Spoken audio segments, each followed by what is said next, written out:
કરો ગુજરાત સરકારની કોઈ પણ એમના સત્તાવાર કુબેર ડિંડોરજી કેબિનેટ મંત્રીશ્રીએ પણ સત્તાવાર પ્રેસ મીડિયા સમક્ષ જાહેરાત કરી કે આવી આ બોગસ સંસ્થાઓને અમે ક્યારે ચલાવ્યાની લીએ એના પર કડક કાર્યવાહી થશે।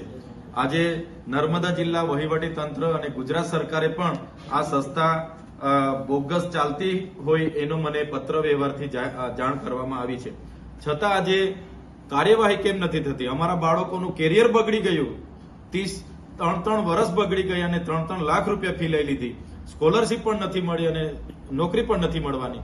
તો સવાલ એ ઉભો થાય છે કે આ વિદ્યાર્થીઓ જે 7000 એમણે કીધું કે અમે 7000 વિદ્યાર્થીઓને અમે અહીંથી બહાર નોકરીઓ પર લગાડેલા છે, અહીંયા નથી તો કોઈ તાલીમના સાધનો, પ્રેક્ટિકલના સાધનો, નથી તો કોઈ પ્રોફેસર કે નથી કોઈ કોચિંગ ક્લાસો, તો આવા સ્ટાફ નર્સો બનીને શું કરશે?